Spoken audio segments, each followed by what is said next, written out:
Hey guys, tonight we drift into the world of shadows, where even the gods tread lightly. You've just taken your final breath. The warmth is leaving your body, and something deeper, something quieter, is beginning to stir. And no, you probably won't survive this.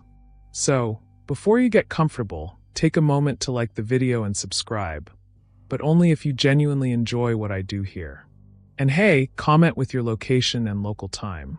It's oddly comforting knowing where we all begin this journey. Now, dim the lights, pull the blankets closer, and let's ease into tonight's journey together. There is no bang, no flash, no screaming exit. Death, as it turns out, is not loud. It is the gentle unspooling of something tightly wound, like silk thread unraveling in water. You feel a pressure lift from your chest. No more weight of breath. No more heartbeat like a ticking clock. What remains is stillness.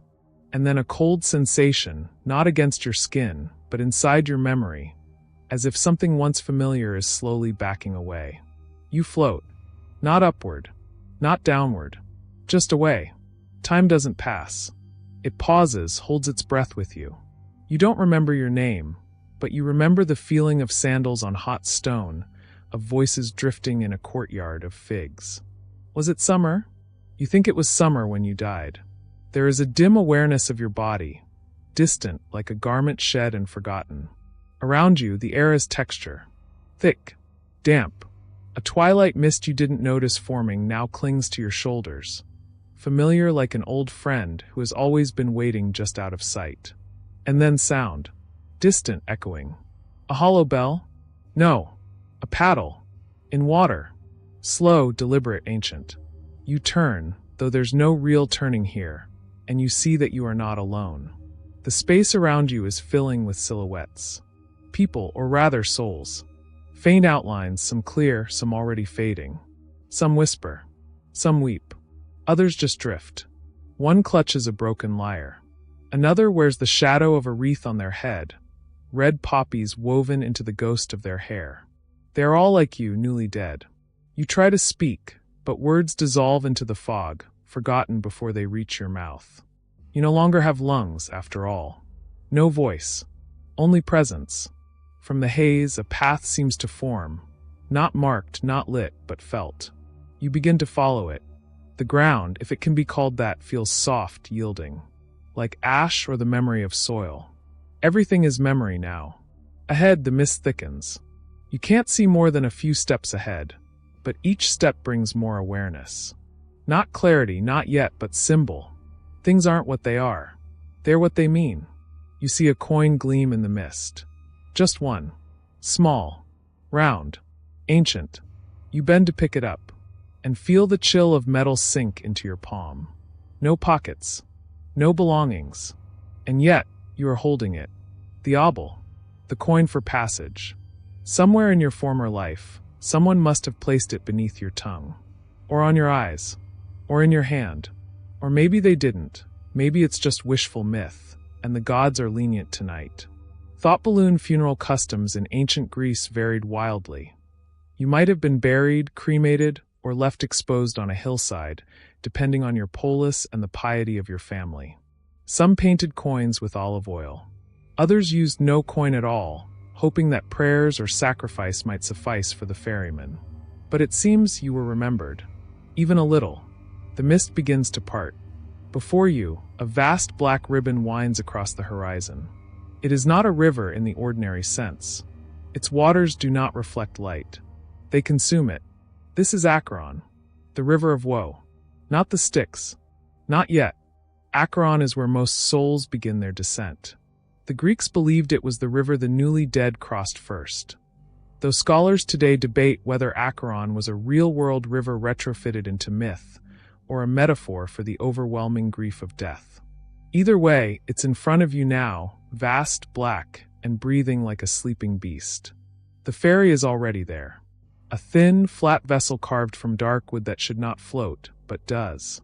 No oars. No sail. Only a figure standing at the bow, motionless. Charon. His robe is soaked at the hem. His face is hidden in shadows, but not because of any hood. Just darkness itself seems to cling to him. He does not speak. He does not need to. You step forward.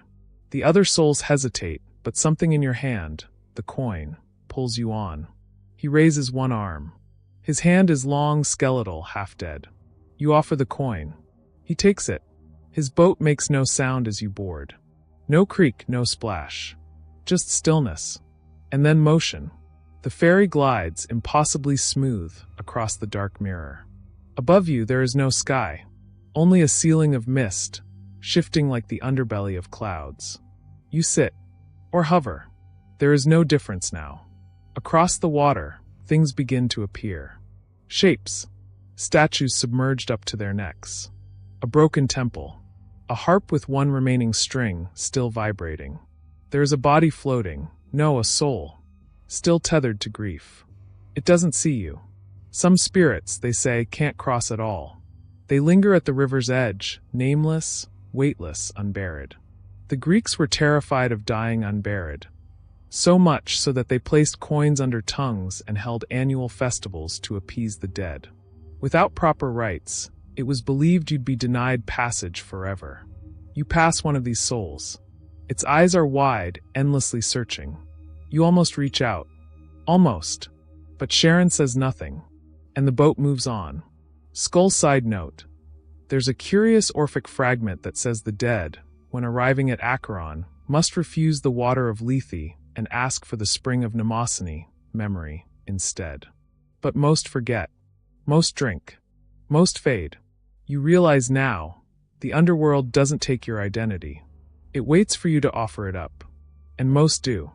Not out of fear. Out of exhaustion. The boat slows. On the far bank, a towering gate. Bronze, weathered green. Inscribed not with words, but with sounds. A hum of voices. Prayers. Lamentations. Ancient Greek funeral songs, looping in the wind like forgotten lullabies. The gate opens before you speak. You step out. The ground here is firmer. Red dust, fine like powdered stone. The air thicker. Behind you, Sharon waits. He never turns. The boat begins to drift back without a sound. You are alone, in a place that has always been waiting. The gate closes behind you, and the silence welcomes you home. The sound of the gate closing behind you doesn't clang or slam. It sighs, a long, metallic exhale that spreads into the air like the ripple of a deep note struck on an ancient lyre. You are on the other side now, and something has changed. The coin is gone from your hand. You still feel the cold, phantom imprint where it once lay in your palm. Strange how weightless death feels, and yet how heavy the small things become. That drachma, barely worth a loaf of bread in life, is now the only reason you're not still lost in the mist. Even among the ancient Greeks, death was rarely equal. Those who died poor or unburied, slaves, exiles, infants, plague victims, might never find the boat. Sharon didn't row for free. Some were doomed to circle the shores of Acheron for eternity, clutching invisible obels and hoping someone, somewhere, remembered them. Your coin is gone, but you were remembered, and that means something. The air here is darker, thicker, not oppressive, more like velvet or dust suspended in stillness. You move forward, though not quite with feet. The act of walking is symbolic now, more metaphor than motion. And ahead, a light. No, not a light. A glow. A warmth you hadn't realized you'd forgotten. Another soul walks beside you now. Not one of the mute silhouettes from earlier. This one is vivid, not solid, but more real somehow. He wears a faded chiton, and his face is lined with time. He does not speak, but from the way he moves, you sense his story. He was buried with honors. A son, a father, a warrior, perhaps. In his hand, a coin of electrum, rare, bright, heavy with value. He glances at your empty palm, and though no words are exchanged, there's a look of approval. Not pride exactly. Recognition. A knowing. Then he veers away. You are alone again. But not quite. The path opens into a long corridor of black stone, wide enough for 10 men to walk shoulder to shoulder. But you are the only one here now. Carvings line the walls. Not statues. Not reliefs. Shadows. Scenes cast in lightless stone. Funerals. Mourning. Rituals. A woman cuts a lock of her hair and places it in the mouth of a dead child. An old man whispers into the ear of his dying wife. A priest sprinkles wine on the earth and whispers to Persephone. The scenes flicker. They are not fixed. They change as you pass, responding to something inside you. A memory surfaces. You remember being watched once. As a child, when you snuck away to watch a funeral pyre burn on the hill. The smell of smoke and sandalwood. The wind shifting, just as the flames reached the bones. You remember the silence. How it felt heavier than the fire. It feels like that now. In ancient Athens, mourners wore gray and cut their hair in mourning. In Sparta, the dead were wrapped in red, blood-colored to confuse the gods. And in Thessaly, some were buried with thin gold tablets pressed to their tongues. Orphic texts that instructed them on how to navigate the afterlife. A kind of spiritual passport, scribbled with phrases like, "Say to Persephone, I am a child of earth and starry heaven." You think of this now because the corridor ends, and the Real crossing begins. Before you stretches a chasm, impossibly wide. A river, but not like Acheron. This one is deeper, darker. The air above it tastes metallic. Styx, the river of oaths, the one even gods feared to swear upon. Here, your presence alone seems enough to summon the boat again. But this time it's different. Charon is not there. Instead, a smaller vessel glides out of the gloom. Empty, waiting, and on its bow is a crack, not large but visible. A fracture in the wood, mended with gold. Another soul approaches behind you. A woman, elderly. She carries a twisted wreath in her hand, dried bay leaves and poppies. She looks at you. Her eyes are blank, but not unkind. She lifts the wreath, offers it, and you realize she's giving you her memory. In some Greek villages, it was believed that the dead could carry one object across the veil, one item that held their story. Sometimes it was a lock of hair, sometimes a ring, sometimes a wreath. You take it. The poppies feel dry as paper. You don't know why this matters, but you tuck it against your chest, and the boat accepts you. It begins to move. Crossing the Styx is not a journey of distance. It is a passage of meaning. Each moment on the water peels away something else. You remember your childhood home. Then forget the color of the roof. You remember someone's laughter. Then forget their name. You remember being held. Then forget whose arms. There are stories told by Hesiod and Pindar that say the Styx freezes during great cosmic betrayals. That its waters turn solid when gods lie or oaths are broken. But tonight it flows slow, syrupy, mournful. In the distance, you see images flicker across the surface. A soldier slipping beneath waves, armor shining like oil. A bride weeping into her veil, her husband dead before the feast. A child walking backward, trying to remember a lullaby. They are not your memories, but they are part of you now. As the boat drifts on, you begin to hear singing. Not beautiful, not tuneful, but ancient, layered, voices rising and falling, as if echoing from the marrow of the world. They sing in languages you don't know. Some predate language itself. Somewhere across the water, you see a light. Soft, gold, flickering, and in that moment you understand. You are nearing the edge of what still resembles life. Once you step ashore again, you will not return. The crossing completes. The boat halts. There is no dock, no harbor, just shore, dust, bones of leaves, a single rusted helmet embedded in the earth. You step out. The ground shifts beneath your feet, not in motion, in truth, as if the act of standing rewrites what standing means. You look back. The boat is already gone. Styx accepts no return. You move forward, and somewhere deep within your dissolving sense of time and self, you remember something. A voice, perhaps your own, once said, "May the gods guard my passage, and let me not drink from Lethe too soon." The wreath the old woman gave you is gone, but its weight lingers. You don't remember the flowers, but you remember that someone gave you something, and that may be enough. The landscape ahead begins to open. Vast plains, gray and rust-colored, where voices murmur just beneath the wind.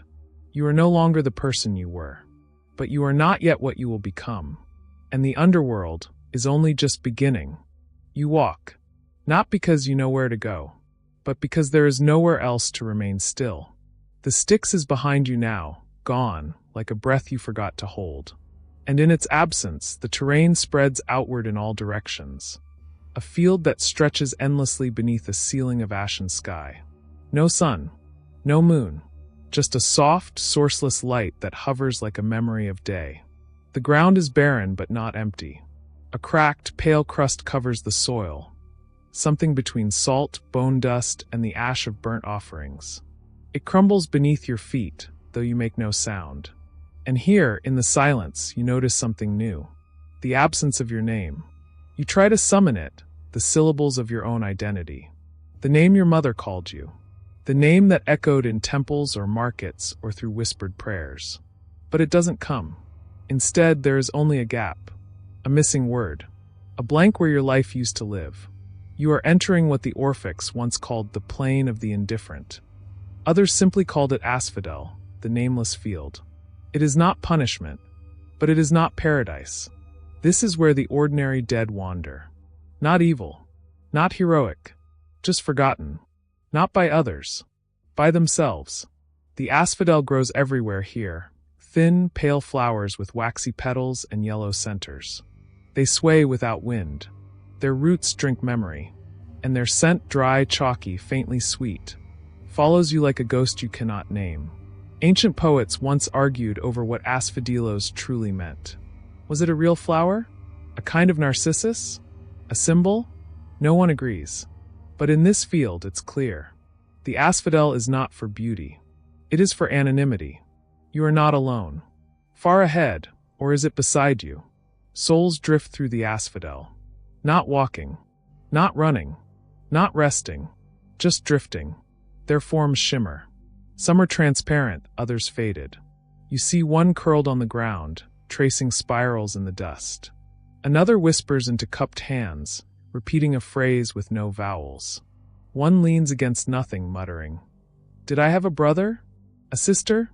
Was I old when I died? Or young?" They do not seem sad, but they are not whole. This is the true fear the Greeks held, not pain, not fire, not devils with forks, but forgetting, total erasure. And then ahead you see it, a gate. You might have missed it if not for the absence it creates. No structure. No walls, just two standing stones, older than language, wrapped in black vines and lichen. Between them, a threshold, a portal that hums with stillness. You approach, but before you pass, a whisper meets you. Not from the gate, but from somewhere inside you. Speak your name. You pause, but there is no name to give. You try anyway. Your voice does not come from your throat, you have none now, but from your shape, your remaining outline of self. You try to recall a name, maybe yours, maybe someone else's. Nothing, just a breath, a wisp, a sigh that once meant something. The gate does not open. It does not close. It simply waits. In ancient funerary traditions, names were everything. Gravestones bore them. Offerings were made in their name. Even the dead were summoned during rituals by name. To forget a name was to deny the soul existence. But here in the asphodel field, names fade. They are not taken. They just loosen, like a knot coming undone on its own. You look down. In your hands, empty. But you feel something still clinging to your wrist. A thread? A mark? No. A whisper. A memory, perhaps. You once sang under a fig tree. That's all. Just that. And it's enough. The gate lets you pass. Beyond the threshold, the field changes. The asphodel grows taller, wavier. The air grows denser. You feel pulled. Not forward. Inward. There are figures here now. Not souls. Presences. You see a woman with gold dust in her hair, seated on a stool of obsidian. Her fingers pluck petals from a flower that never wilts. One by one. Over and over. A man walks backwards, dragging behind him a bronze shield inscribed with scenes that shift and squirm. He never looks up. Another presence, enormous, indistinct, looms like a ruin. Its face crumbles when you try to look directly at it. They are not ghosts. They are memories of archetypes. This is where myth becomes sediment, where the souls of mortals blend into something older. Some say the asphodel field is the resting place for those who lived neither great lives nor terrible ones, people whose deeds were forgettable. Others say it's where all souls begin before judgment. But the truth, as you're learning, is slipperier. Here, you feel yourself beginning to fray. Not your mind, that has already begun to soften. It is your edges, your shape, your silhouette. The field does not want you gone. It wants you blended. But you are not ready. Not yet. A whisper trails through the air. Remember the coin? And just like that, you do. For a moment, a sharpness returns. That brief chill. That silver circle. The weight in your palm. And for one suspended heartbeat, your self sharpens. The field hesitates. This is your first true test. Not from a judge. Not from a god. From the place itself. If you linger here too long, you will forget. You will drift, like the souls who now can't remember how to speak. You'll plant your feet, and the asphodel will root through you. The Greeks feared this more than Tartarus. To be punished is to be acknowledged. To be forgotten is to unexist. You walk faster now. The gate behind you disappears. Souls part for you. Not out of respect. Out of absence. They do not see you. But something in you glows just faintly enough to hold your shape together. You begin to climb. Yes, the field you now see was a valley. Ahead, a rise. A low hill. And atop it, a broken pillar, one of many. Ruins. Not of temples. Of selves. A crumbling colonnade where names were once carved. Now scratched away. You run your hand across one. Letters erased. But beneath the dust, you feel the shape of one. A vowel. Yours? Perhaps. It doesn't matter. You crest the hill. And below, a change. Not of terrain. Of intention. There is something else ahead now. A structure. Not built, formed. By silence. By ritual. By belief. The place where souls are weighed. And judged. You take one last look behind you. The field shimmers. And the wind carries your name away, even though you never spoke it. That's fine. You remember the fig tree. And the warmth of breath. And the coin. You step forward. And the judges are waiting. 3 figures wait for you at the far end of the hill, their presence announced not by movement, not even by gaze, but by stillness. A kind of stillness so complete that the world seems to hush around it. Even the field behind you dims, as if reluctant to cast its long shadow into the chamber ahead. The structure is not grand. It is not a throne room, nor a court. There are no golden walls, no divine columns, no celestial fire. Only a circle, cut from stone so black it seems to bleed shadow. The floor beneath your feet is smooth and cool, like water that has forgotten how to ripple. 3 stone chairs form a perfect arc, slightly elevated, evenly spaced. Upon each a figure. Still, silent, sovereign. They do not announce their names. But you know them, because every soul does. Minos, Rhadamanthus, Aeacus, the judges of the dead. In some stories, they were once kings.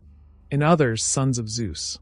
In all myths, they sit here, at the fulcrum of death, balancing what remains of you. But what are they judging? Not sin, not crime.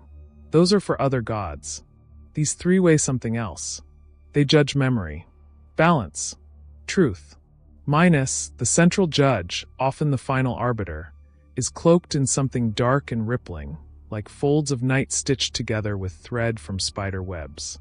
His face is worn smooth with time, not expressionless, eroded. What remains is not personality, but principle.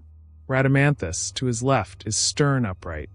He watches you not as a person, but as a pattern, a rhythm. You feel his gaze peeling back layers of your existence like an archivist unbinding scrolls. Aeacus, smaller, older somehow, bears the expression of a man who has wept every tear, then dried them all with dust. He watches with compassion, but not with mercy. There is no mercy here. Only measure. You step into the circle. No one speaks. There is no trial. No defense. Instead, your soul stirs. Not by your will, but as if the story of your life, all of it, wants to be seen. And then it plays. Not as vision. Not as sound. As sensation. Your first breath. Your last lie. The time you stole. The time you gave. Moments of quiet. Moments of flame. They emerge from you like smoke rising from coals, curling into the air, dense with scent, heat, and color. The judges do not move, but you feel their reaction, a subtle shift in the temperature of the space. A memory surfaces.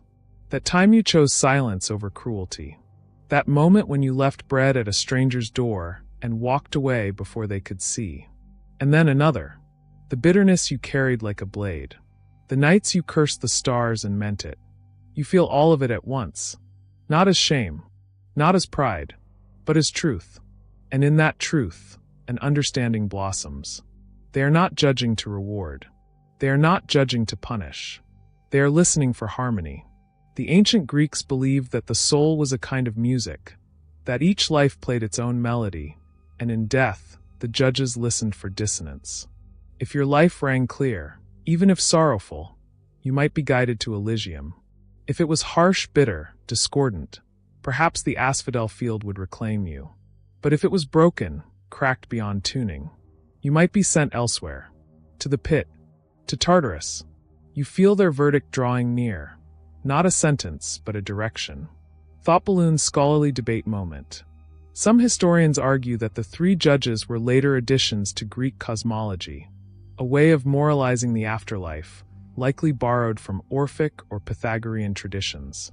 Others believe they always existed, not to determine good or evil, but to place souls where they fit, like arranging stones in a mosaic. The truth is unclear. But here, their presence feels inevitable. Minos raises a hand. The air stirs. He gestures, not forward, not back, but down, and inward. And you understand. You are not to be cast, nor celebrated. You are to descend, not in punishment, in alignment. The journey continues. Aeacus leans forward slightly, and for the first time, you feel a warmth, not from him, but from a memory stirred by his gaze. Your mother's hands, washing your hair as a child. She sang something. Off-key. Sweet. You cannot remember the words. Rhadamanthus gives the faintest nod. Something behind you unseals. You turn. The stone wall is opening, slowly, like a wound being carefully reopened. Behind it, a hallway made of obsidian and bone, lined with broken torches, lit by nothing but the glow of your own soul. It is time. You step forward, but just before you pass from the circle, Minos speaks. His voice is dry as sand. Do not forget what the living forget to remember. Then the gate closes behind you. You walk the narrow corridor alone. Each footfall now echoes. Not in the space around you, in yourself. Like each step calls forward some deeper memory, something older than your birth. You think of other dead who stood in that circle. Philosophers, kings, shepherds, children, thieves, healers, lovers, enemies. And all of them, like you, became less of a who and more of a what. A resonance. You begin to feel it. A pull. Not physical. Not emotional. Symbolic. The next place is not one you can walk to. You must be drawn there. Guided by some gravity older than gravity. The path forks. 3 ways. Each path shaped differently. One lined in flame, one in golden leaves, one in dust. You are not allowed to choose. You are chosen. Your feet turn. Your body obeys. The path ahead awaits, indifferent, ancient, inevitable. Behind you, the judges are silent again. Ahead of you, your soul begins to prepare. For memory, for erosion, for truth. You are no longer walking as who you were. You are now becoming what you are. 3 roads lie before you now. Not metaphorical paths. Not symbolic choices wrapped in riddles. Real paths, but real in the way dreams are real. Each one leads into shadow, and yet each casts its own peculiar light. The first path runs hot beneath your feet. Cracked earth. Scorched stone. It pulses with a red glow from deep below. Not fire, but something deeper, more ancient. Not flame. Judgment. The second path shimmers like wheat beneath the setting sun. Its leaves are golden, its trees soft-limbed and sighing. Wind stirs petals along its edge, though you feel none. This is the path of those who were remembered in joy. And the third, the one you face now, is gray. Utterly gray. Neither warm nor cold. The soil is soft, dry as chalk. The air tastes like old linen. No markings. No music. Only silence. This is the way your steps have chosen. Or the way that has chosen you. It's said that the dead go where their soul's weight pulls them. Not a punishment. Not a reward. Gravity. Of the moral sort. The poet Pindar wrote that the great souls go to Elysium thrice and are reborn as heroes. But almost all, come here. To the middle path. The one that forgets and forgives equally. The path of asphodel continues. But it is narrowing now. Refining. Earlier, the fields were wild. Now they become corridors. And what this gray road truly holds is not judgment. It is distillation. You walk. And the landscape shifts. Not abruptly, gradually, like a memory slipping from vivid color into sepia. The asphodel begins to thin. The flowers are browning now, curling in on themselves. Their fragrance grows sweet. Too sweet, like honey fermenting under sunless sky. A strange thing happens here. Time, what's left of it, folds in strange ways. You pass a tree and find yourself passing it again moments later, from the opposite side. A stone appears in your path. You step around it, and yet it is in front of you once more. You are not walking a road. You are walking a loop. You pause. Look down at your hands. They flicker. Faintly. Not with fire, but with indecision. Your shape, your very form, is becoming conditional. Uncertain. The soul, the Greeks believed, was not a fixed object. It could waver, could shift with memory. And memory here is a slippery thing. You feel the weight of a face, someone you once loved. A friend, a sibling, lips that smiled with crooked teeth. Gone now. You feel the itch of laughter. It belonged to you, or to someone near you. The sound tickles the back of your skull, and then it vanishes. And the gray road continues. Thought balloon historical interlude. In parts of Boeotia, the dead were buried with tiny inscribed tablets, little scrolls of gold leaf curled tightly, known as Orphic lamellae. They included directions for the soul, where to walk, what to say to Hades and Persephone, and how to avoid drinking from Lethe too soon. One such line read, "I come from the pure. I am pure. You must not give me death again. But you carry no such talisman. You are on your own." The road splits again. This time there are no markers, just feelings.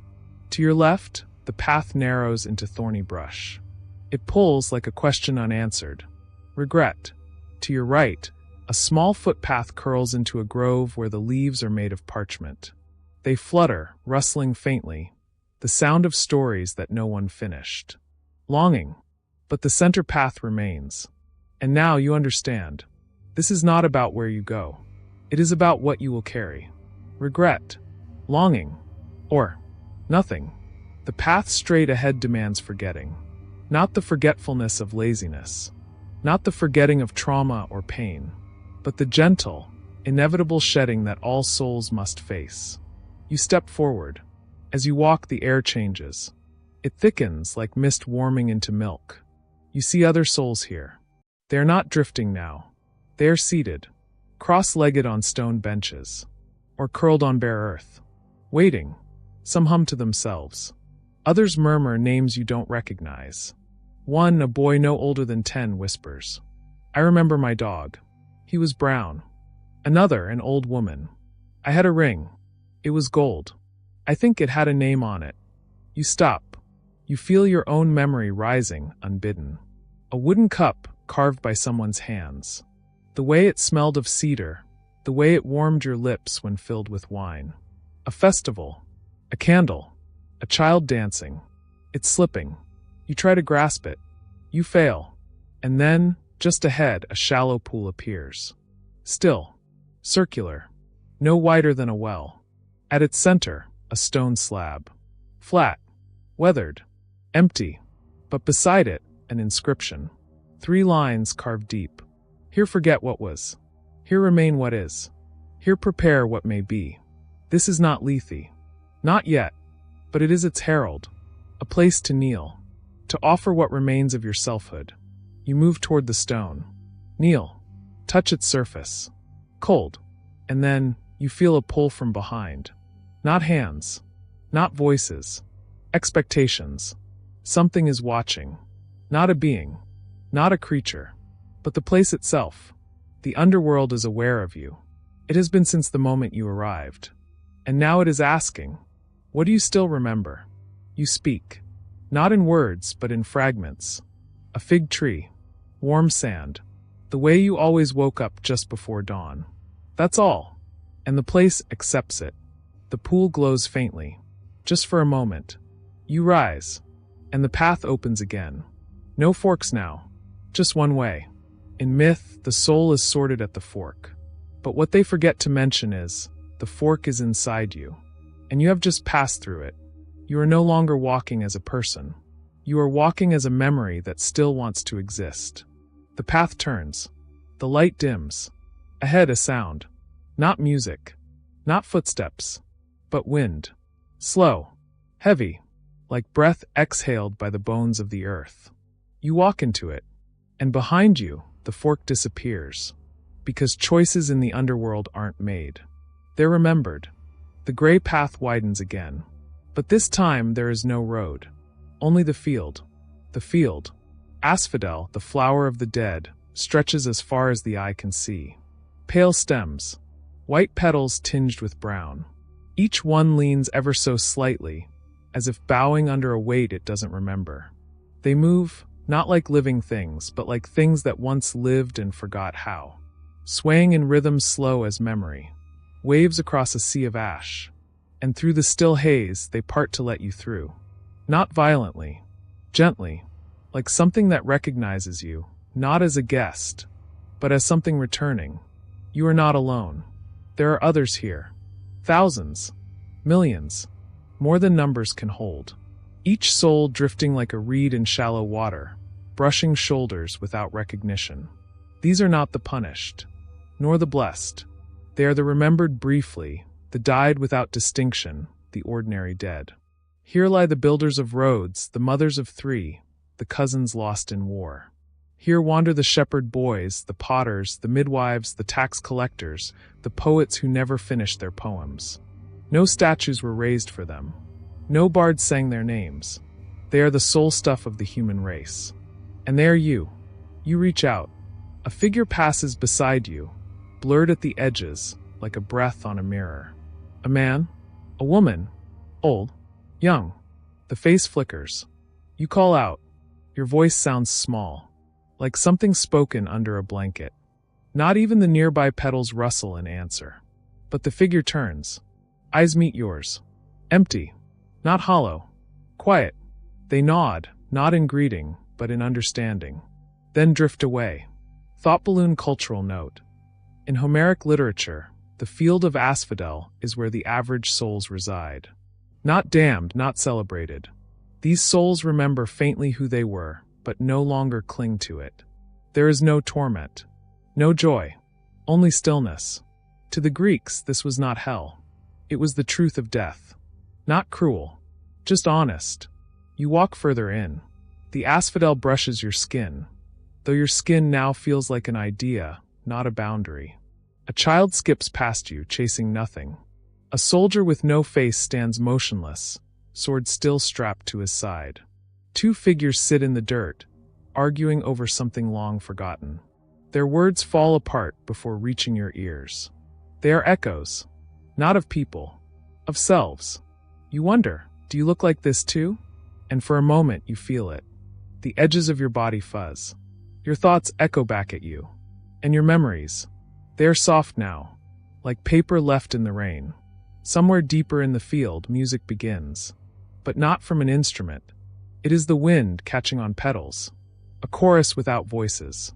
A song that doesn't rise or fall. Only sustains. You sit. And for the first time since death, you stop trying to remember.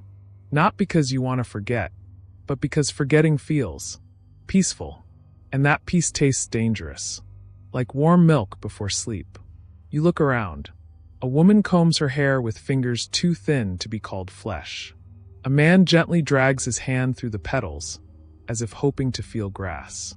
A child hums a song without notes, eyes wide and unblinking. You sit beside them. You don't speak. No one does. Not because of silence, but because there is nothing urgent to say. And then, after a time you can't measure, you feel something. A tug. Faint. Like a thread catching on your thoughts. You rise. So do the petals. Their swaying changes. It's not random now. It's ritual. Something is coming. Or calling. A gathering? No. A procession. You follow the movement. Souls part ahead of you. Not because you are special, but because something has shifted. You are not meant to remain here. Not yet. Not fully. You are being drawn further. Toward something that still remembers you. Asphodel thins. Petals turn brittle. They break off and float, not downward, but up, as if the air has reversed its rules. And then you reach the other edge of the field, where the earth turns dark again, where the walls rise, where the true architecture of Hades begins. You step across the boundary, and behind you the field sighs. Thought balloon poetic aside. Not in sorrow do the flowers bow, but in welcome soft and slow. For even the forgotten are never fully gone. You walk now through silence that feels deliberate. Not emptiness. Order. Gone are the drifting petals, the wailing winds, the fragment people of the asphodel plains. Here the air is heavier, not in scent or heat, but in meaning. Each step lands with a muted echo, as if the ground is listening. Not watching. Listening. The first structure you see is not a palace. It is a wall. Smooth. Black. Endless. Not built from stone, but from stillness. You reach out and brush it, and for a moment, your fingertips forget their shape. The wall does not repel you. It merely refuses to answer. This is the outer boundary of the realm of Hades. Not a gate, a threshold. You pass through, and behind you, the asphodel folds closed like a book you can no longer read. You expected fire. Most do. You expected red skies, maybe pitchforks. Caverns, lava screams. But that is a Christian thing. A later thing. The Greeks, they knew something quieter. The underworld was not hell. It was a place. A kingdom. Ruled. Not by a devil, but by a god. Thought balloon historical interlude. Many confuse Hades the place with Hades the deity. But to the Greeks, Hades was not evil. He was feared, yes, but not hated. He didn't torment, he kept balance. Unlike Zeus, who ruled the sky with storms, or Poseidon, who shook the seas with anger, Hades was still. Still and watching. They called him the Unseen One. Pluton, the wealth giver. Because all things return to him.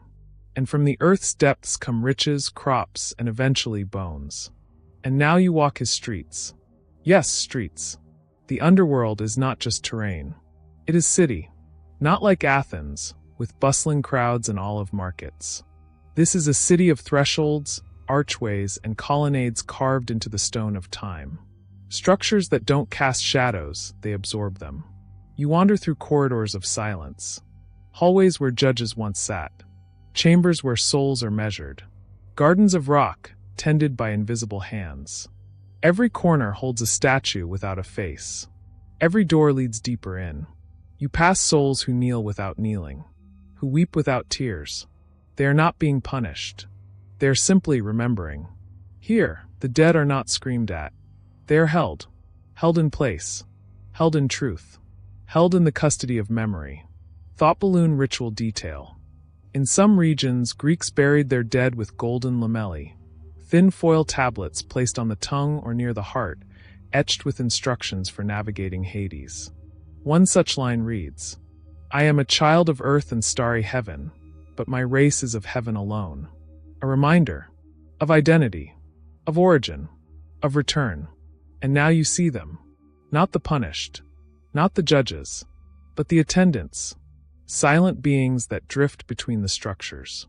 Not ghosts, Not gods, but something intermediary. Their forms shimmer slightly.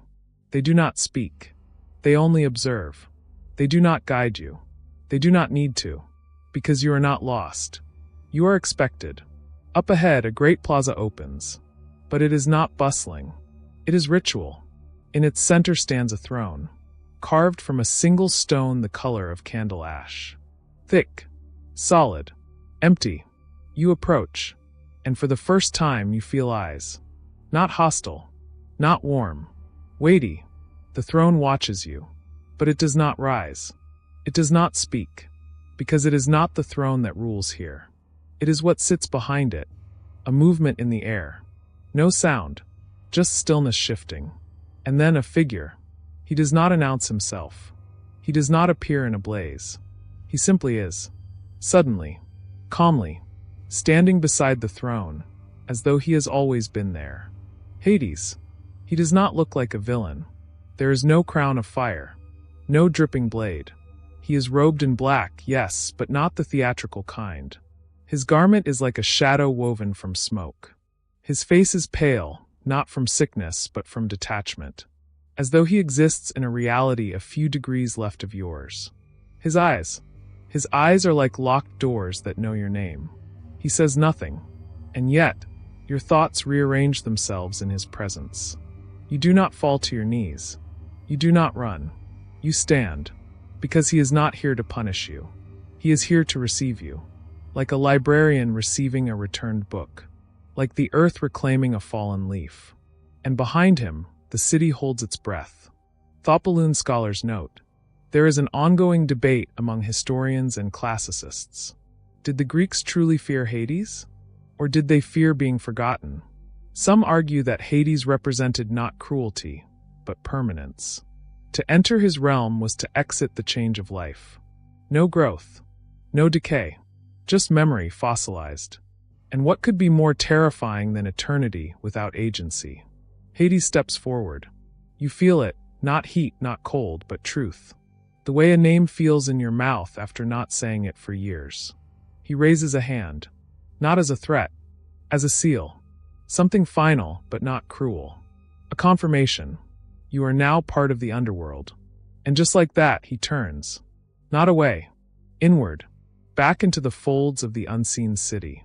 As if to say, you may follow. But only if you must. And only if you understand what following means. Behind the throne, a new corridor opens. It did not exist a moment ago. You are not forced. You are not summoned. But you know this is your path now. Not because you chose it, but because all rivers find their sea. You step forward, past the throne, into the dark corridor, toward the chambers where judgment waits, where memory must be weighed. And behind you, the empty throne smiles, not with a mouth, with inevitability. Thought Balloon soft aside. In this place there is no devil, only a God who knows how to keep secrets. You do not know how long you have been walking. Time folds in here like worn linen beneath weight. The corridors behind Hades' throne were not carved from stone. They seem grown, like roots, wide and curving, as if the kingdom itself had grown downward around the souls of the dead. Eventually, light appears. But it is not daylight. It is a kind of dim glow like starlight trapped beneath water. And with it scent, not strong, but unmistakable. Something floral. Something lost. You emerge into a clearing. Not a room. Not a field. Something stranger. An underworld garden. Neither alive nor dead. It is built of dusky trees with silver-gray bark and leaves like folded parchment. Stone planters brim with soil that smells not of life, but memory. Like the earth where something important was once buried and never spoken of again. In the center grows a single tree. Its trunk is pale and gnarled, yet smooth. Its roots disappear into the floor like veins into flesh. And from it hang fruits. Not apples. Not figs. But pomegranates. Crimson. Glossy. Sealed. Each one so rich with color that it hurts to look at them. As if they hold something too powerful for this quiet realm. You feel it at once. This is her place. Persephone. Thought Balloon mythic context. Persephone, daughter of Demeter, was taken by Hades to the underworld. When she ate 6 pomegranate seeds, she was bound to this realm for part of the year, a cycle mirrored in the changing seasons. To mortals, she is the cause of winter. To the dead, she is the possibility of spring. To Hades, she is the only presence that makes his rule feel less final. But she is not here. And yet, the entire space remembers her. You feel it in the arch of the trees, which leans subtly inward, as if bowing to something absent. You feel it in the pomegranate tree, which leans neither toward sun nor shadow, only stillness. You walk through the garden, and each footfall brings a memory you did not know you had. A mother's embrace, the warmth of rain after a dry season, a childhood laugh buried under years of forgetting. This place does not give these memories to you. It draws them out, as if the roots of Persephone's tree are tangled in the cracks of your soul. You reach a low stone bench carved from obsidian. Upon it, dust lies thick, but in a pattern that suggests someone once sat there often. You sit, and feel, for the first time since death, something like longing. Not fear, not grief, just a fragile, hollow space inside you that wants something you cannot name. And that is her power. Thought Balloon Poetic Interlude. Where Persephone walks, the earth aches in silence. And where she leaves, flowers forget how to bloom. She was not a queen by choice, but she is one by presence. No crown glitters in her name. No armies kneel.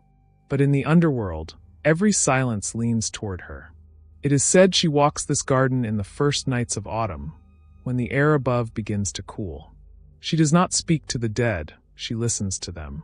And in listening, she keeps them real. Not remembered, not forgotten, real.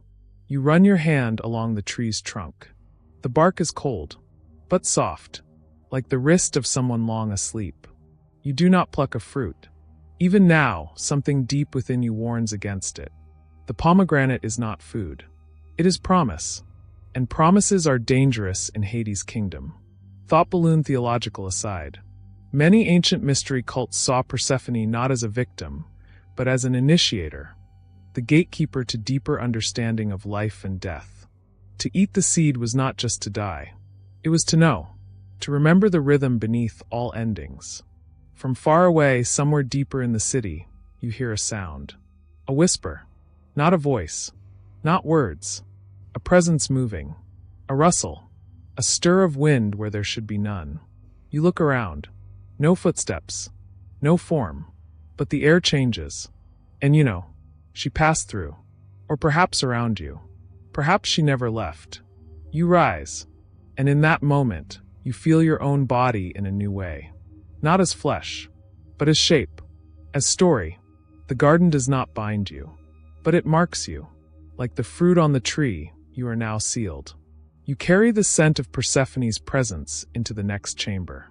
Not for power, not for salvation, but for witness. You saw the absence, and the absence saw you. Thought Balloon Closing Thought. Even in the house of Hades, something blooms. And what blooms remembers the world. You leave the garden behind, but it does not leave you. Its scent, that strange, half-sweet stillness, lingers inside your breath, like a dream you almost understood. It clings to you like morning mist clings to gravestones. The corridor ahead narrows.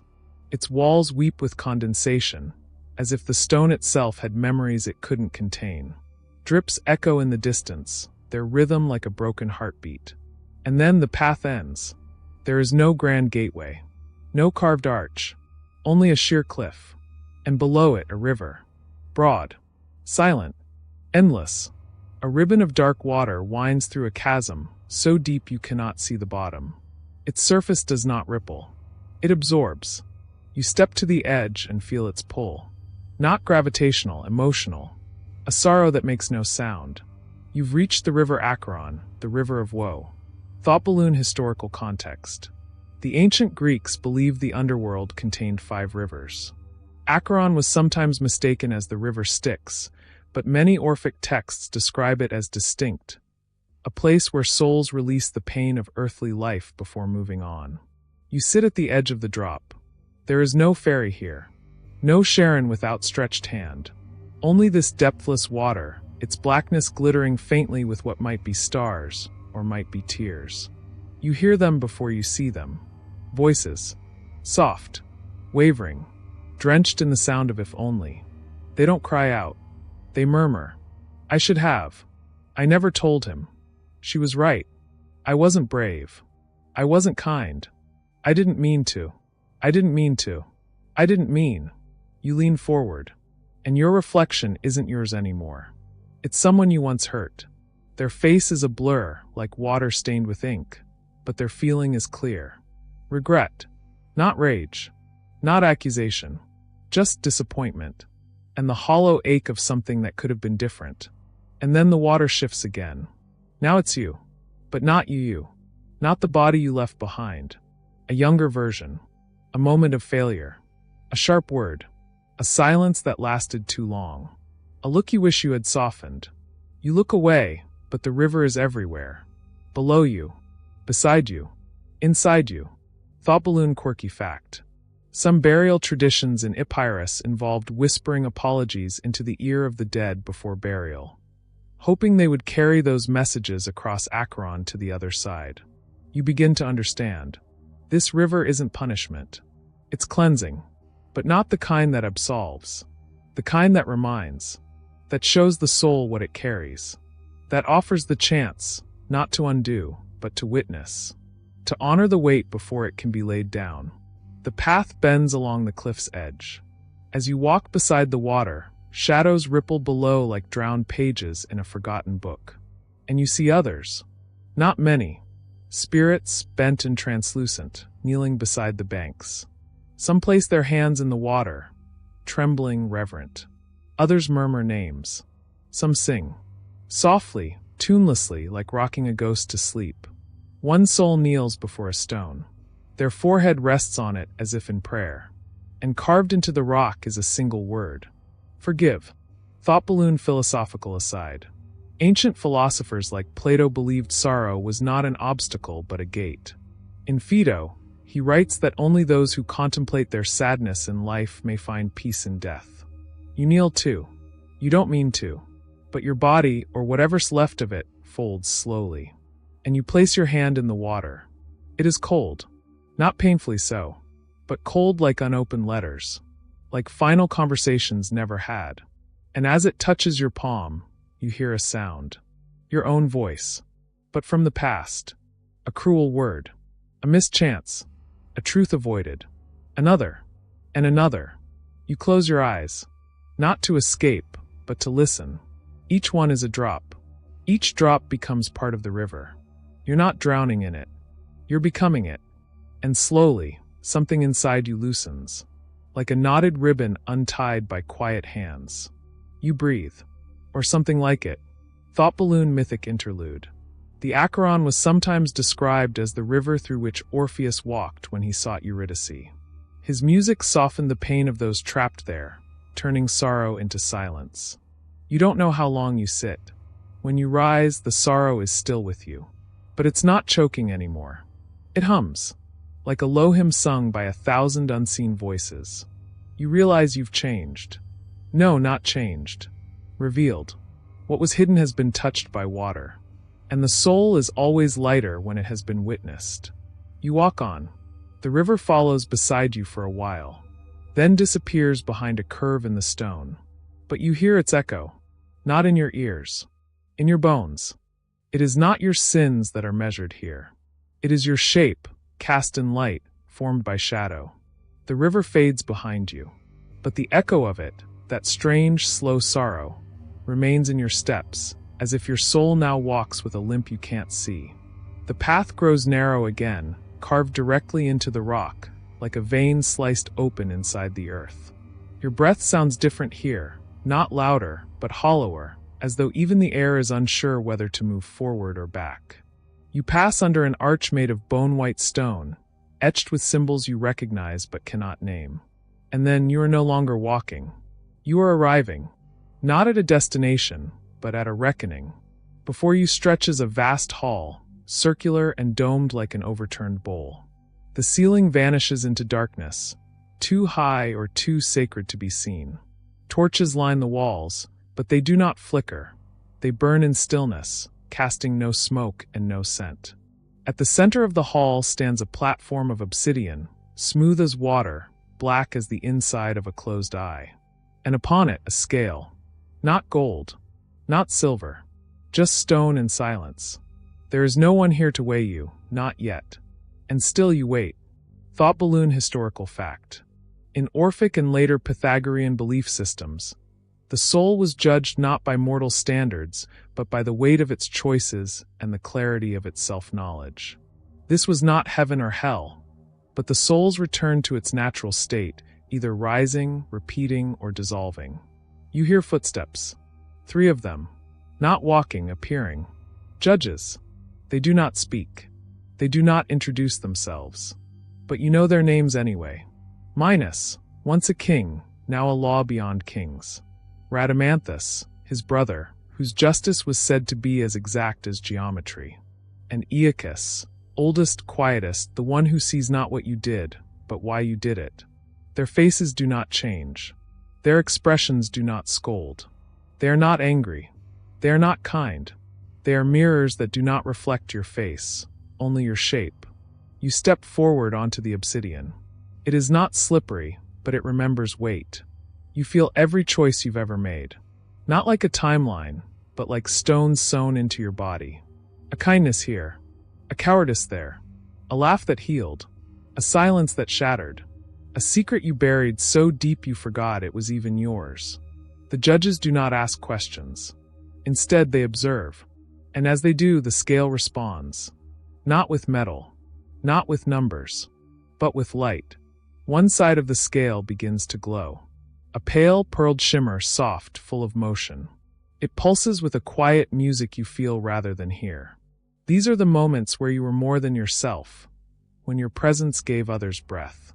The other side darkens, not with smoke, but with weight. It becomes dense with the gravity of harm. Not punishment, but impact. Actions that tethered others. Words that became anchors. The absence of action when it was most needed. You cannot touch the scale. You cannot explain anything. There is no pleading here. Only being seen. Thought balloon fringe fact. In some ancient Greek burial customs, miniature tablets were buried with the dead, inscribed with Orphic verses, meant to guide them through judgment and remind them of their divine origin. One such tablet reads, "I am a child of earth and starry heaven, but my race is of heaven alone." Then something else happens. The judges do not look at the scale. They look at you. Not the actions. Not the memories. Not even your feelings. They look at your shadow. You turn, and you see it too, not cast behind, but in front. It moves before you do. Longer than it should be. Thinner than your form. Twisting, curling. It is not sinister. It is real. It is every part of you that was hidden, not because it was evil, but because it was forgotten, or unloved, or buried under survival. The judges nod once in unison. Not approval. Not denial. Acknowledgement. Thought balloon scholarly debate. Classical scholars have long disagreed on what Greek judgment in the afterlife truly meant. Was it moral, symbolic, or merely a metaphor for the soul understanding itself? Some argue that judgment was never about punishment, but about recognition. Others see it as the precursor to reincarnation or union with the divine. And then, the most unexpected thing of all, the judges speak, but not aloud. They speak into you. Their voices are not voices, but harmonies. One deep, one piercing, one soft. You do not hear words. You hear meanings. You saw beauty. You feared too often. You listened sometimes. You forgot yourself. You tried. You stumbled. You kept going. You forgot what you were. You are still becoming. And then silence. The scale settles. Not balanced. Not tipped. But still. A final silence that tells you. It is enough. Not perfect. Not justified. Not punished. Just enough. The judges vanish. Not dramatically. As if they were never there, or were always part of you. The obsidian platform cools beneath your feet. The torches dim. And you realize you're allowed to continue. No gates swing open. No doors part. The stone floor behind the scale has become a hallway. You step forward, and in that step, you feel something dissolve. Not memory, not identity, just weight. The soul is not clean. It is not pure. It is simply lighter. And so you walk on. Thought balloon final echo. No soul is whole. No soul is damned. Every shadow is cast by light. The hallway behind the obsidian fades in, not as an opening, but as a continuation of yourself. You are no longer walking on stone. You are walking on names, carved into the floor in ancient Greek, in Phoenician, in scripts no longer spoken aloud, etched into every inch beneath your feet. Some names are familiar. Some tingle at the edges of your memory. Others are impossibly old, yet stir something soft and sorrowful inside you, like a smell from childhood that you cannot place. This is not a place for the living. This is a place where remembrance and forgetting walk side by side. You glance down, and there, etched so small you nearly miss it, is your own name. Not your full name. Not the one people used when they needed something from you, but the one you whispered to yourself in your quietest hour. The name you never spoke aloud, but always felt was yours. You step over it. It stays, still glowing faintly, a dim golden line beneath the dust of thousands. You follow the curve of the hall. The air is cool, perfumed faintly with lavender and old ink. You begin to notice that the walls, too, are carved, with prayers, apologies, half-finished lullabies. Some are scratched in haste, others traced slowly with reverence. Not all are beautiful. Many are desperate. One reads simply, "I'm sorry, I forgot your birthday." You pass another. "To the boy with the kite, I saw you." Another. "May this time, I remember how to be kind." Another still, in Greek. Nu alpha mu nu sigma epsilon iota epsilon mu kappa alpha lambda pi eta epsilon mu. I am memory and I am sorrow. And slowly you begin to feel it again, that tug at the base of your soul. The unraveling of identity. The loosening of memory. You are not forgetting because you are punished. You are forgetting because this is the nature of descent. Each step deeper is a letting go. Thought balloon historical fact. In ancient Greece, it was believed that souls drank from the river Lethe, the river of forgetfulness, before entering Hades proper. Philosophical schools like the Orphics taught that the unwise drank from Lethe, while the enlightened sought mnemosyne, the spring of memory, to retain self-awareness in the afterlife and thus escape the cycle of rebirth. A fork appears in the path. One route flows left, lit dimly by flickering torches. The other veers right, shadowed and cold. There is no sign. No voice tells you which to take. And yet you know. The path to the left is the Lethe. To forget. To sleep. To become light and drifting. The path to the right is mnemosyne. To remember. To carry. To endure. It is not good or evil. It is simply a choice. And as your hand reaches out, you feel something pulse in the air. Not a wall, but a veil. As if to say, choose. But know that each step forward has a cost. You choose the path of mnemosyne. And as you do, the world narrows. The walls lean inward. The stones beneath your feet begin to glow faintly with every name you've ever loved. And every name you've forgotten.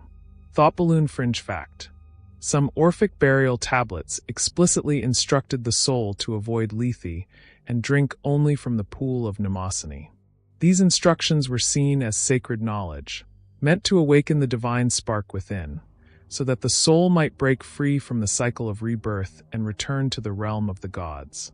The air grows colder. You pass a small alcove carved into the wall, and within it, a simple clay cup rests on a pedestal, filled not with water, but with light, cool and clear, shifting softly like moonlight over shallow tidal pools. This is mnemosyne. You kneel. Not from obedience, but reverence.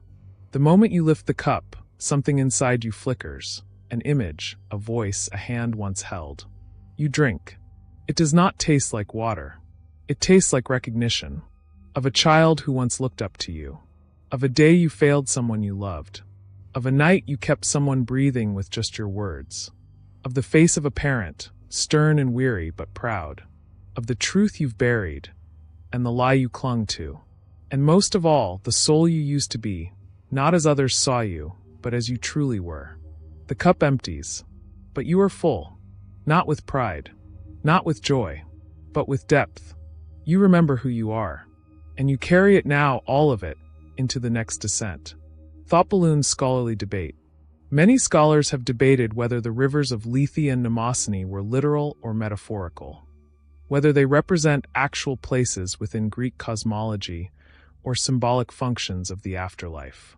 Some modern thinkers view Mnemosyne not as a spring, but as a spiritual state, the willingness to face the full truth of one's life, regardless of pain or shame.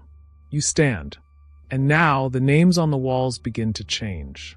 They show your handwriting, old notes, forgotten messages, letters you never sent. You see apologies you never said out loud, jokes that no one else understood, promises you broke. Not all of it hurts.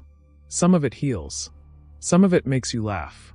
You see the name of your first friend, carved gently in the soft curve of the wall, as though even stone remembers. You begin to understand that this path, this memory, is not about punishment. It is about wholeness, about seeing yourself fully, and still walking forward. The path ends at a small shrine. Carved from lapis lazuli and bone, it glows with no light source. On the altar rests a final offering, a mirror. You look into it, but it does not show your face. It shows your essence, a shifting form of starlight and sorrow, of kindness and fear, of laughter that once saved a stranger, of silence that once ruined a moment. You do not flinch. You bow. You leave. And the mirror sighs, as if grateful. Thought Balloon final echo. The soul remembers not to punish itself, but to become again what it once was, a name made of light. The shrine of memory falls behind you, and silence deepens once more. This silence is different.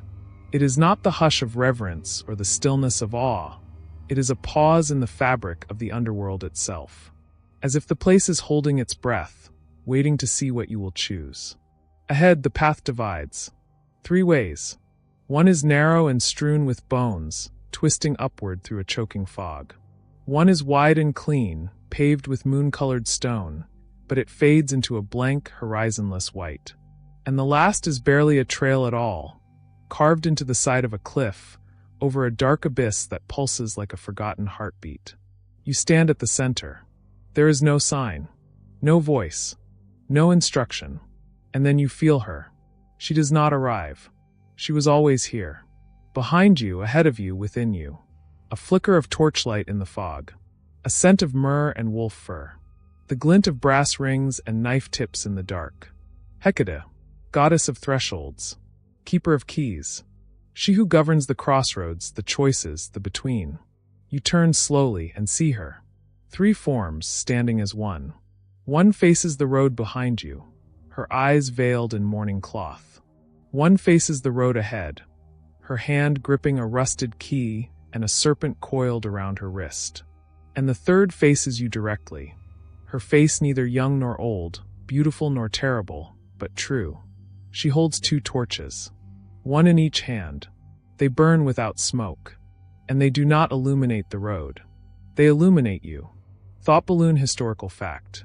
Hecate was worshipped as a powerful liminal deity, one who dwelled in the boundaries between life and death, mortal and divine, memory and oblivion. She was often depicted with 3 faces or forms, symbolizing her domain over past, present, and future. Crossroads shrines were erected to her across ancient Greece, where offerings were left during the dark moon. She speaks, but not aloud. Her voice enters the marrow of your bones like a forgotten lullaby sung in a language you never learned, but somehow understand. You who have walked beyond Lethe, you who carry the weight of Mnemosyne, now you must choose what to do with it. You try to answer, but no sound leaves your lips. She raises her torches slightly, and suddenly you see each path for what it truly is. Railway track, the first path, return. You see yourself reborn. A child in another time, another body, another land, but with traces of memory. A glance held too long, a fear with no origin, a love that echoes from before. This path leads to the mortal world. Reincarnation, the endless cycle of death and rebirth. Pain and joy. Learning again. Forgetting again. To walk it is to start anew, and lose this moment, this knowledge, like morning mist beneath the sun. You sense her gaze shift. This is the path of the many. Dove the second path, release. You see yourself dissolve. Not into darkness, but into stillness. Not into suffering, but into peace. No pain. No memory. No desire. No self. You become as the sea becomes mist, unmoored, untroubled, undone.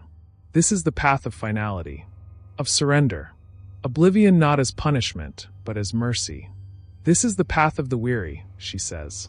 Key the third path, witness. And then the last, the narrow path over the abyss. You see yourself walking not forward, but below. Into darker halls. Into older rooms. Into the sacred, secret places of the underworld. You do not leave. You do not vanish. You watch. You become part of the order here. Not a judge, not a shade, something between. One who remembers. One who observes. One who carries the stories of the dead and speaks them when the world forgets. You become myth's witness. Not as a god. Not as a hero. But as truth. This is the path of the few, she says. This is the path of those who will not forget. Thought balloon symbolic note. In many traditions, the crossroads is where fate is altered. In Greek lore, crossroads were not just physical places but sacred junctures of soul decision, where offerings were made to spirits and gods, especially Hecate, to plead for guidance or mercy. You hesitate, not because you are afraid, but because each path now feels real, tangible, and final, and Hecate watches you, not with judgment, but with a kind of fierce stillness, as if she already knows what you will choose. But you must know. You must look at yourself, not the shadow, not the mask, but the face beneath, and answer. What will you become? A soul reborn? A soul released? Or a soul who remembers? You step toward the third path, the narrow one, and as you do, Hecate nods slowly and lowers her torches. One by one they go out. Darkness falls, but the path does not vanish, because it is lit by something else now. You. Thought balloon mystic fragment, Orphic tablet. Tell them I am a child of earth and starry heaven, but I belong to neither. I have seen the truth. I will not drink from Lethe. You descend into the deeper underworld, not as a shade, but as a witness, carrying memory, myth, and the fire of Hecate's gaze. And far behind you, 3 torches remain lit at the crossroads, for the next soul who dares to choose. You walk now not as a soul simply wandering, but as one who has chosen. A rare thing in this place. Choice. And yet, the deeper you go, the more you feel something strange. That every step is not only forward, but inward. The geography here is not linear. It does not obey time or space. This is the domain of psychological unspooling, where who you were and what you thought you knew begins to blur. The path you tread now is carved in obsidian. Not black, but liquid blue-black, like a memory submerged in deep water. The walls bend like reflection glass, showing you glimpses of faces, fragments, shadows that once answered to the name you. But your name feels looser now, doesn't it? Like a garment no longer worn. It begins slowly. First, it's the simple things. You cannot recall the sound of your own voice. You don't remember what year it was when you died. You're not sure if you were ever old, or always this soft flicker of awareness. You reach up instinctively to touch your face, but there is no face. Only presence. You haven't lost your body. You've simply forgotten to imagine it. And why would you? No one here needs to see you. No one expects you to perform the illusion of life. Here in the deeper underworld, shape is optional. Thought balloon historical fact. In ancient Greek funerary practices, identity was tightly interwoven with memory and ritual. Names were carved on tombstones to preserve one's existence. Without a name spoken, the soul risked being forgotten, a fate the Greeks feared more than death itself. In Homeric traditions, a nameless shade is pitiable, unreachable. You pass through an archway carved in symbols older than Greek. perhaps older than language. Each rune flickers as you move, and as you brush near them, they seem to whisper.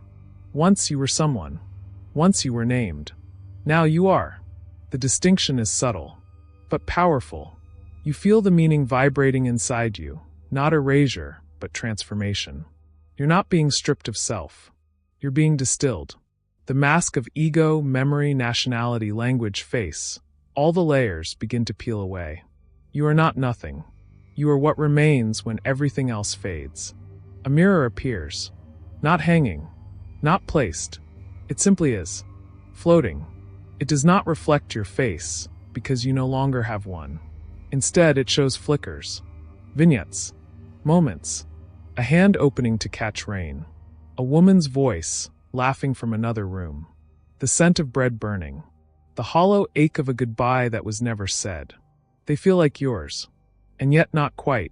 You reach out, but your hand moves through the mirror as though it were made of dream. The images shatter into dust. And for a moment, you hear silence again, a silence so full, it hums. Thought balloons scholarly debate. Some scholars argue that the ancient Greeks did not believe in the immortality of the soul as a continuation of personal identity, but rather in the survival of something more impersonal, a shade, a psyche, that retained only fragments. Others claim that memory, particularly of ritual and name, preserved the essence of the person in Hades. But neither view can be fully proven. The truth likely lives somewhere between. You walk further. Now there is no path. You float. Or sink. It's hard to tell which. You pass a column etched with symbols, and each symbol triggers a memory. Not a memory of your life, but of the world. The sound of temples burning. The voice of Sappho reciting under the moon. The face of a mother burying her child during the plague of Athens. The hush of the Eleusinian mysteries as a torch is lowered. You realize now, memory is not personal. It is collective.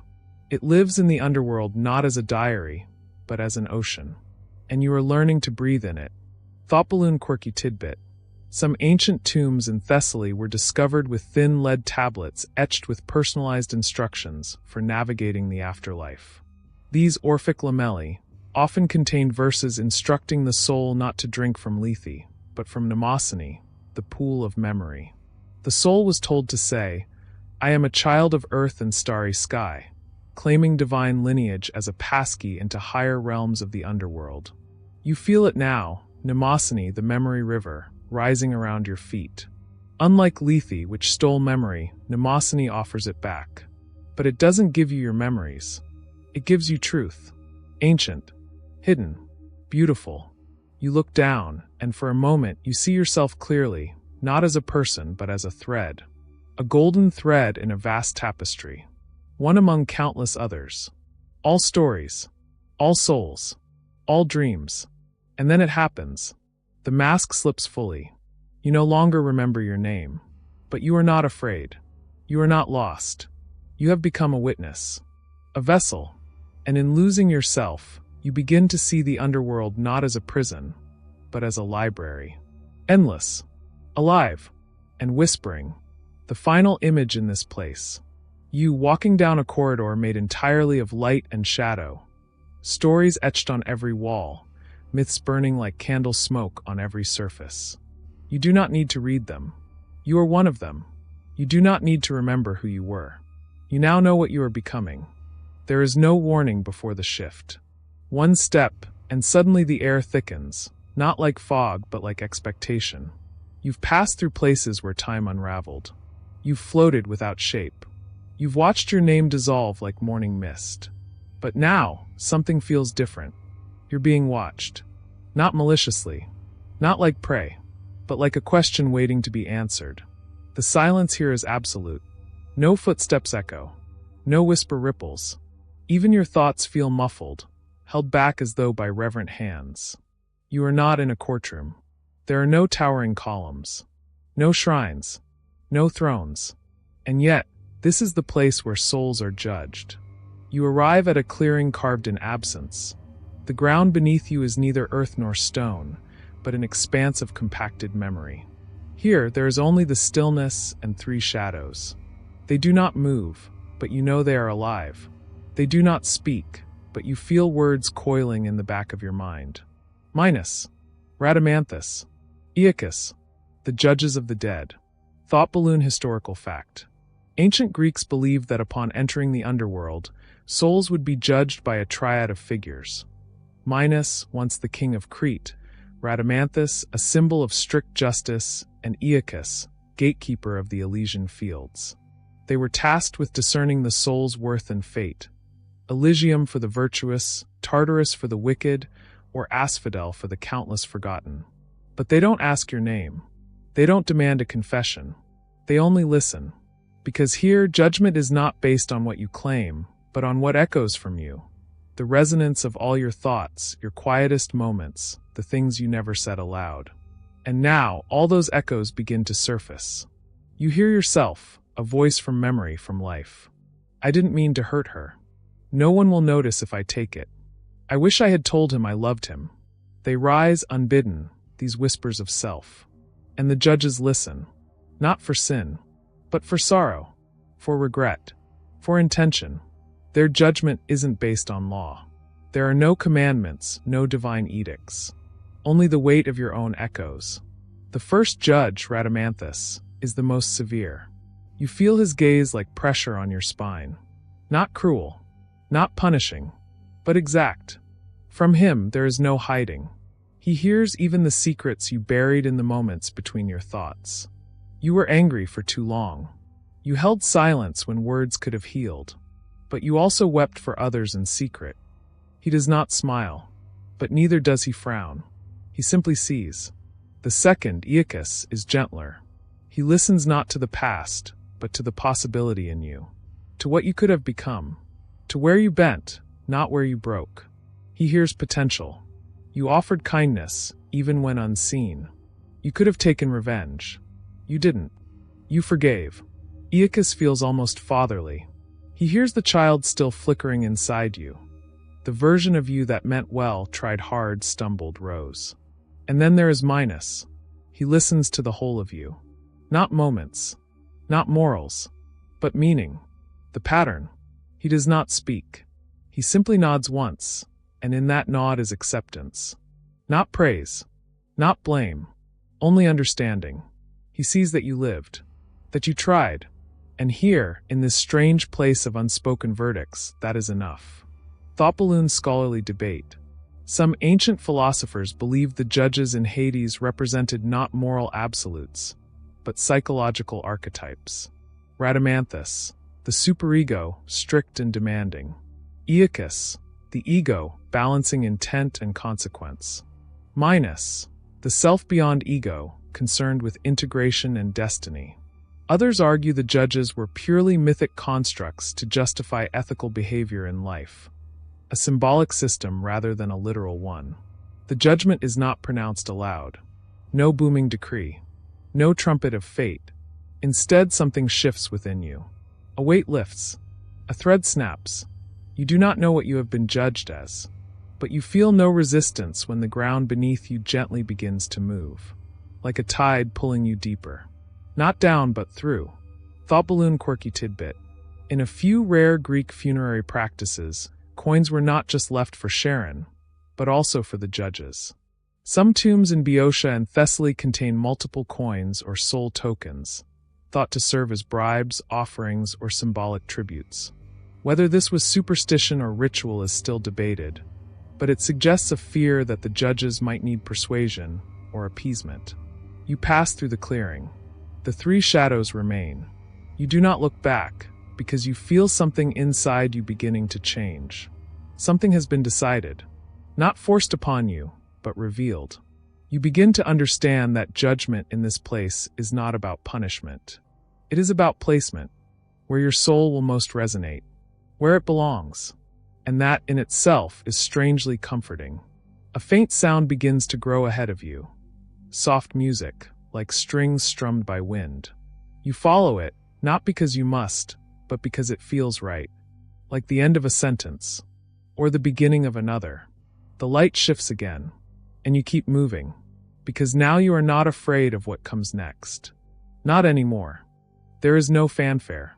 No announcement, no trumpet of fate, only a slow widening of space. As you drift forward, lighter now, thinner than breath, the path unfurls into something far greater than a tunnel or hallway. The underworld opens, and you see them, three vast branches of existence, not roads, not staircases, but currents, like rivers made of meaning. They do not intersect. They do not argue. They simply are. Each is endless. Each is waiting. Each is a mirror, in its own way. You are not alone. Souls like candle flames drift silently beside you. Some close, others in the far shimmer of distance, hundreds, thousands, each drawn to one of the three great paths. And though none speak, you understand. You've reached what the living once called the division of the dead. Not a crossroads, not a judgment, but a sorting by resonance. Thought balloon historical fact. The ancient Greeks believed that souls, after being judged, were sorted into three distinct destinations. Elysium, the realm of heroic souls and the righteous. Asphodel meadows, for ordinary lives, neither saintly nor damned. Tartarus, a place of punishment for the deeply wicked or impious. Philosophers like Plato expanded this cosmology, suggesting reincarnation for some and eternal rest for others. Yet across variations, the division held firm, a triptych of the afterlife. You feel the first current, Elysium. It pulls like a perfume you once loved, but haven't smelled in years. Golden warmth. The rustle of tall grass in spring. Laughter at a distance, soft and genuine. Elysium is not a palace. It is peace. Not rest, but fulfillment, a completion of all you sought in life. Those drawn there move upward somehow, though there is no sky. You see memories in their eyes. Moments of love. Courage. Grace, even in suffering. One soul passes by you with a faint smile. A child tugs at their sleeve, not a ghost, but a memory made whole. They ascend together. You feel no jealousy, only awe. Then the second current, Asphodel, a drifting field, neither bright nor dim. A realm of forgetting. The meadows are gray but not lifeless. Souls here wander not in punishment, but in quiet. They do not scream. They simply exist, like wind in tall grasses, indistinct but persistent. You recognize something in them. These were the ones who lived quietly, the ones who passed through the world without cruelty, but also without wonder. They are not judged. They are not cursed. They are left alone. And perhaps that is enough. The third current pulses cold. Tartarus. No fire. No demons. Just gravity. It pulls downward, a weight that compels. A sorrow so old it has become architecture. You feel its edges from afar, not heat but burden. The cries are not of torment, but remorse turned rigid. Here are tyrants, betrayers, those who thrived on suffering. But even here, there is no flame, only the crushing echo of self. A prison built from one's own deeds. Not eternal torture, but eternal confrontation. Thought balloon scholarly debate. Classicists have long argued whether these divisions were moral or metaphysical. Was Elysium truly a reward, or a reflection of idealized memory? Was Tartarus punishment, or merely a poetic mechanism to describe the emotional weight of guilt? Recent interpretations suggest the Greek afterlife was less a theology of reward and more a symbolic geography of memory and personal resonance. You begin to feel a pull, a faint current brushing against your edges. It isn't a voice. It's subtler than that. More like a breeze that seems to know your name. Something is calling you.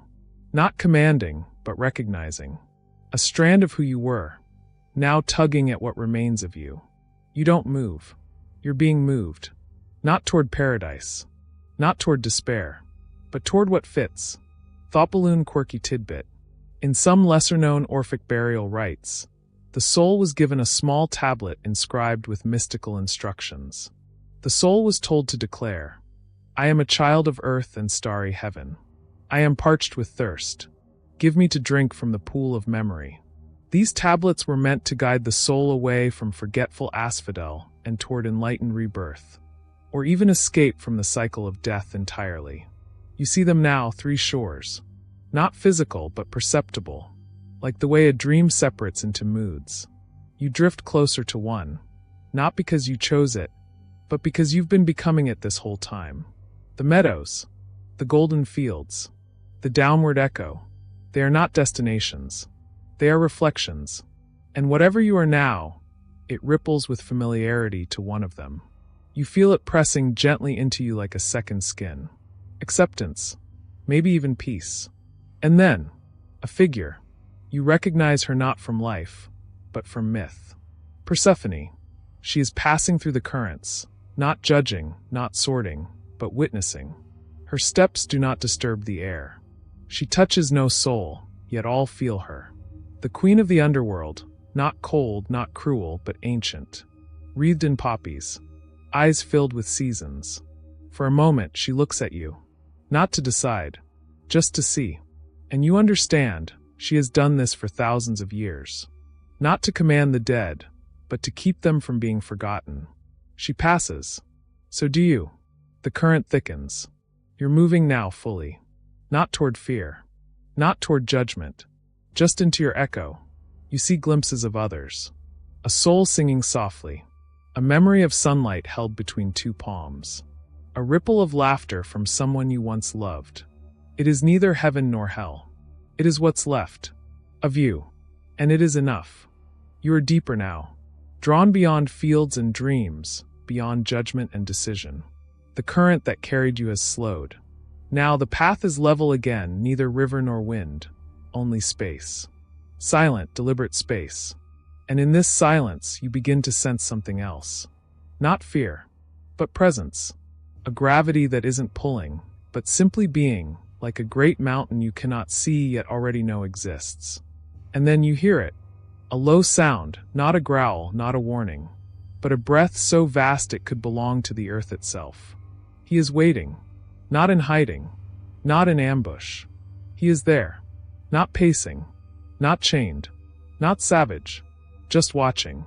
You do not see him at first, only the shimmer of eyes in the dimness, 3 pairs like embers in cooling coals. Then the shape comes, vast, heavy, still, not mythic, just real.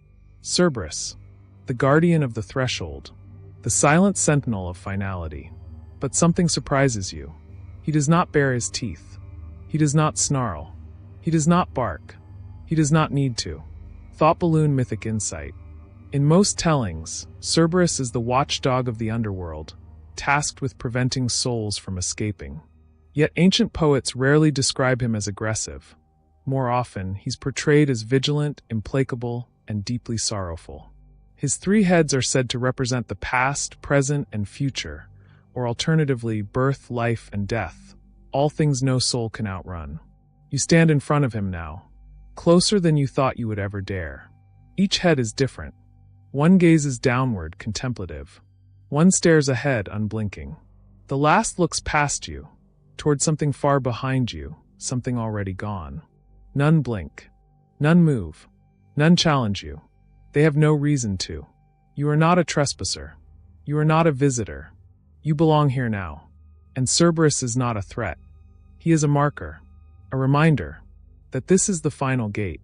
Not to keep you out, not to trap you in, but to ensure that what is dead stays whole. There is no returning. There is no forgetting this place once seen. Even if you drink from Lethe, even if your name falls from history's ledgers. You were here, and he remembers. Cerberus always remembers. Thought balloon philosophical fragment. The philosopher Heraclitus once mused that the threshold was more sacred than the sanctuary it guarded. In this way, Cerberus is not merely a monster. He is a philosophical concept, the living symbol of boundary, of limit, of irreversible crossing. To pass him is not to defy danger, but to surrender to truth. He shifts only once, not to block you, but to step aside. The ground beneath him trembles slightly, not from menace, but from mass. You feel it in your bones. This is not the place for action. This is the place after action. And Cerberus, he does not protect the underworld from you. He protects the sanctity of what lies within. What has been chosen? What has been judged? What has been grieved? He ensures that the dead are not disturbed by the noise of the living. And as he moves, he exhales, a breath scented faintly of ash, earth, and something colder than time. You pass. He does not follow. He does not watch. He returns to stillness, like a statue carved from obedience. Thought balloon literary note. The poet Hesiod described Cerberus as 50-headed, though later authors like Virgil and Ovid settled on 3. In Roman funerary art, Cerberus is often shown sleeping, a reminder that the dead are not hunted but guarded. This inversion of expectations is central to Hades' realm. The monstrous is solemn, the terrifying is still. There is a peculiar peace in your chest now. Not comfort, not relief, just settling. You have passed the guardian. You have crossed the last boundary. There will be no going back. No path upward. No voice from the world of the worm. What lies ahead is not unknown. It is not unknowable. It is inevitable. And Cerberus, unmoving, unwanting, unforgetting, watches as you vanish into the deeper dark. Not with fury, not with sympathy, but with duty. And that is enough. You walk now without gravity. Not floating, not flight, but a kind of unmooring, as though your weight belongs to someone else. Behind you, Cerberus is gone. Ahead, the stillness folds inward. The light, if there is any, has bled of color. Grays melt into darker grays. The textures of space unravel. And suddenly, you are aware of something below. Not metaphorically, not poetically. There is a direction deeper than down. And it hungers. They never told you this place existed. Or perhaps they did, but only in whispers. Not in ceremony, not in myth, but in dread. This is not where souls are judged. It is not where heroes rest. This is Tartarus, a word that falls like a stone into a bottomless well, never reaching sound. You do not belong here. But it sees you. Thought balloon mythic insight. In the oldest Greek cosmologies, Tartarus was not merely a prison. It was a primordial entity, older than the gods, as ancient as chaos itself. Before the Olympians ruled, Tartarus was the dark mirror of the sky, a chasm so deep that an anvil dropped from heaven would fall for 9 days before reaching it. Not hell, not even a dungeon. Tartarus was the embodiment of meaningless containment. You are not being dragged, but you feel pulled by curiosity more than force. This is the place of the unforgiven, but not in a moral sense. These are not the wicked. These are not the cruel.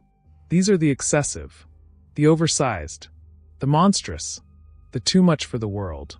You glimpse them. Only silhouettes. Titans bound in stillness. Shapes so massive they distort the space around them, like memory bruised by distance. Cronus is here, the father who swallowed time. Not punished for evil, but for attempting to possess eternity. He does not move. He does not weep. He simply is, reduced to a concept. The cost of taking too much. And around him, other figures. Tityos stretched forever, his punishment not measured in pain, but in endlessness. Sisyphus, rolling not a stone, but the burden of persistence.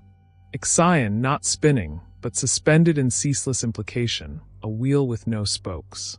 Thought balloons scholarly debate. Historians and mythologists still argue over whether Tartarus was meant to be literal or symbolic, a punishment for cosmic hubris, or a psychological allegory for those who refuse to let go of their earthly cravings. Was it hell, or was it a warning against endless ambition? You feel their gaze, not upon you, but through you. They do not seek rescue. They do not seek audience. They are beyond narrative. And for a moment, you realize something. Tartarus is not evil. It is not chaos. It is not even unkind. It is the gravity of consequences so large they had to be sealed away to preserve the balance of everything else. You walk a little farther, though no feet touch ground. Time forgets to pass. There is no floor, only awareness. You look downward, and what you see is not flame, not torment, but compression, a spiral, a collapsing of story, light, form, until everything becomes singular. A particle of punishment, a mode of myth, sinking into forgetfulness so complete, even the gods avert their eyes. Thought balloon fringe ritual. Some ancient mystery cults, particularly the Orphics, warned initiates not to even speak the word Tartarus aloud. In certain graves, thin gold leaf tablets inscribed with Orphic poems give instructions to the dead. Do not turn left. Do not drink from the black spring. Avoid the place where kings of iron whisper. Even in death, proximity to Tartarus was to be avoided at all costs. And yet, you are not afraid. Why? Because this is not your destination. You are allowed to observe, to remember, to understand, not as warning, not as prophecy, but as a boundary. You are not meant to fall into Tartarus. But knowing it is there changes you.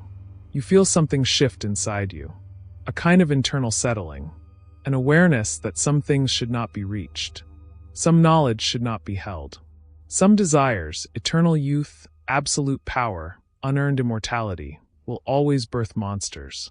And monsters must sleep somewhere. Thought balloon philosophical fragment.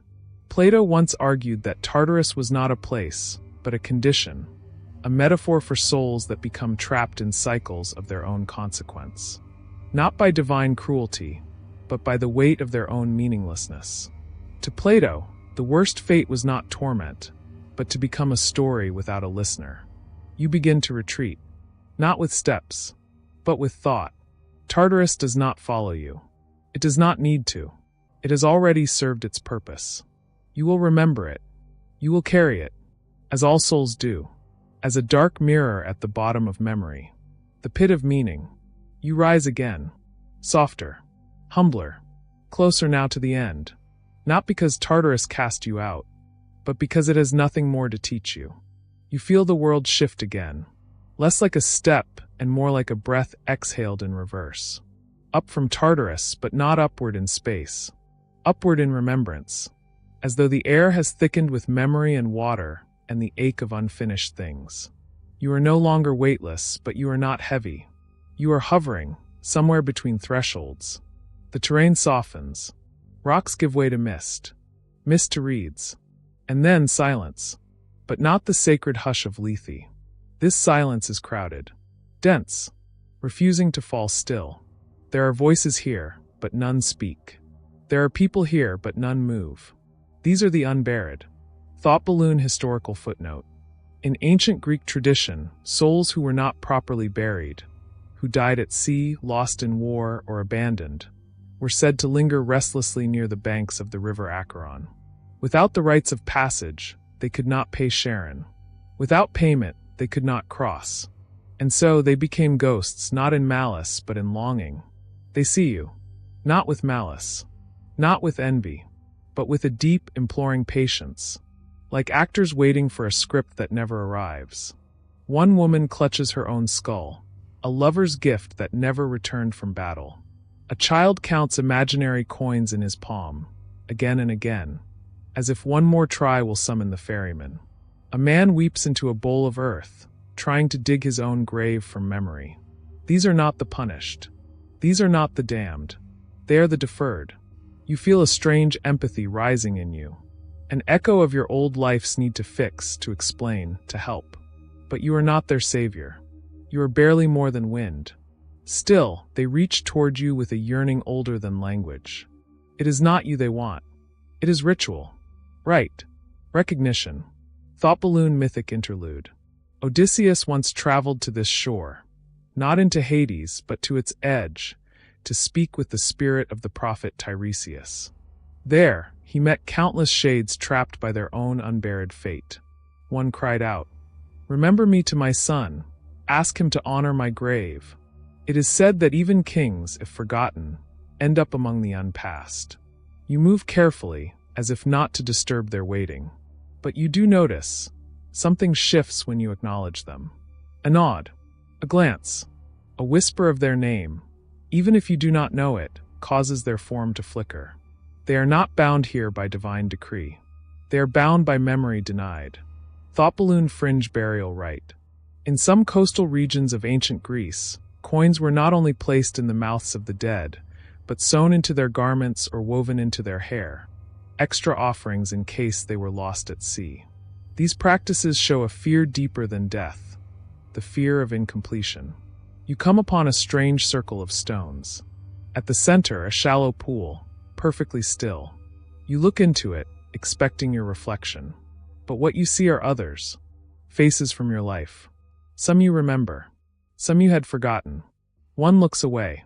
One tries to speak, but only bubbles rise. You reach forward, and the image shatters. You realize, you too are a ghost. Just not yet. You finally see her. Not a soul. Not a ghost. But a figure in black.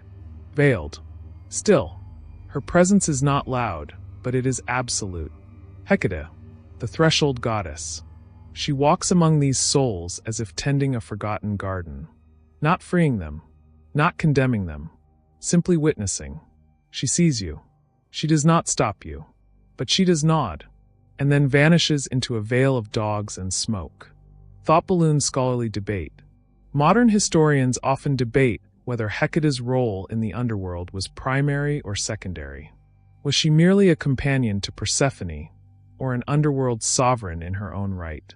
Was her lantern meant to guide the living, the dead, or both? Her ambiguous mythology mirrors the very nature of these in-between souls. Hard to place, impossible to forget. You begin to walk again, though every footstep feels like apology. Some of the souls smile at you now, not because they are free, but because they have been seen. You pass a statue half sunk in the reeds. It has no face. Only a hand, raised in farewell or in greeting. You mirror the gesture, and feel a lightness return. Not joy, not relief, but readiness. You are almost at the end now. You can feel it, not as finality, but as invitation. There are fewer shadows here. The mist is thinning. But still, something lingers in your mind. Something unresolved. And then you remember. That boy counting coins. That woman with the skull. That man with the bowl of soil. They are still waiting. And perhaps when you wake, if you ever wake, you will speak of them. And that will be enough. Not to free them, but to make them part of the story. And stories are the only kind of immortality worth having. You are walking without footsteps now. The ground beneath you isn't solid anymore. It breathes, subtly shifting, like the skin of a sleeping giant.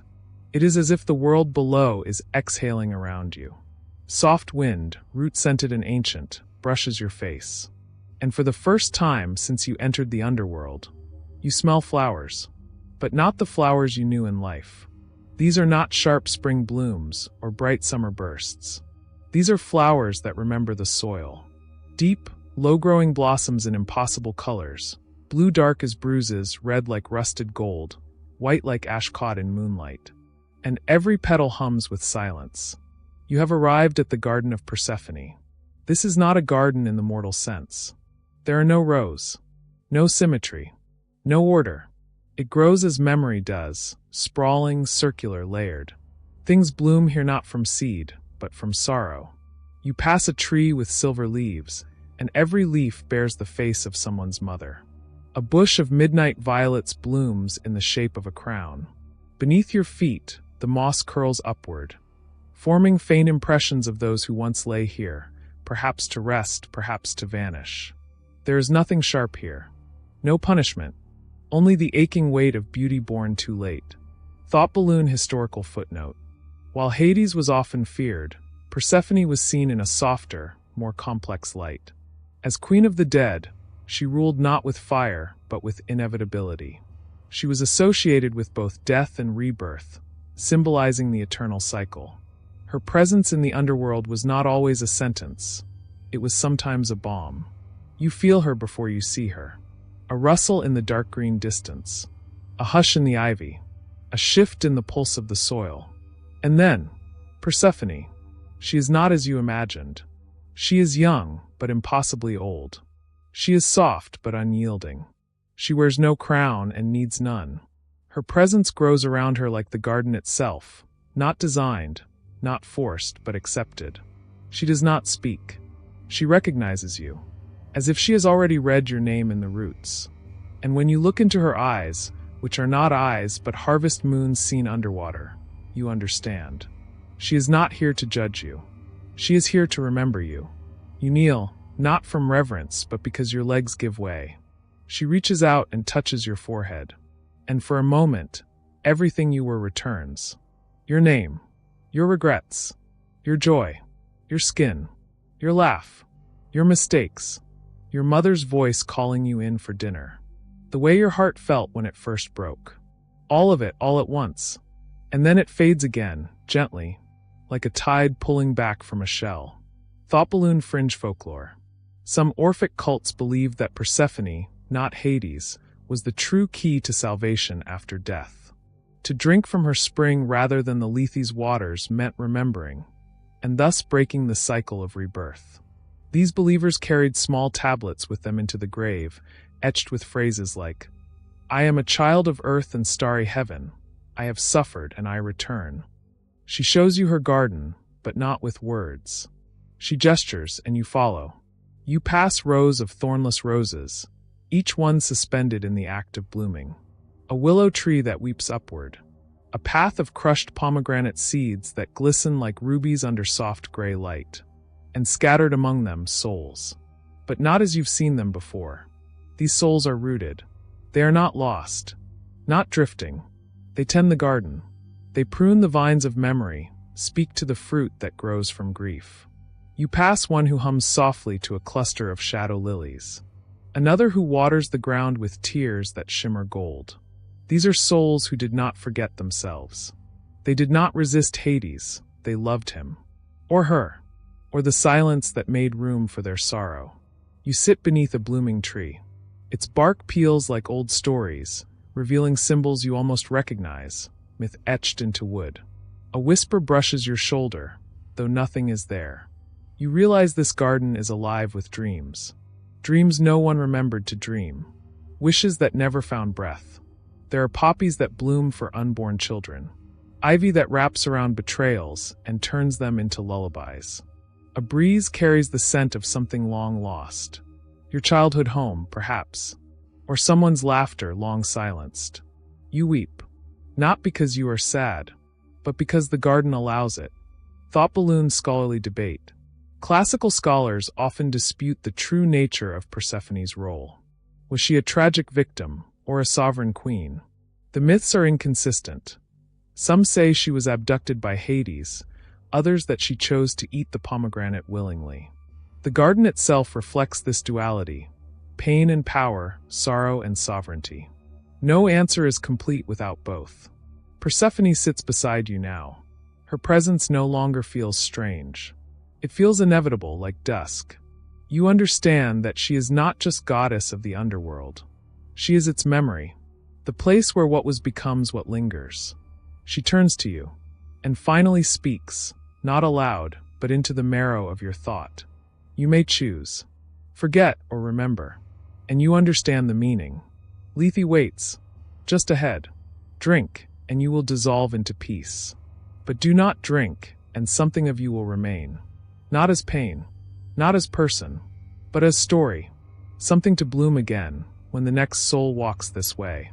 You rise. Persephone walks beside you for a while, then stops, placing her hand on the trunk of the dreaming tree. You nod, and she fades.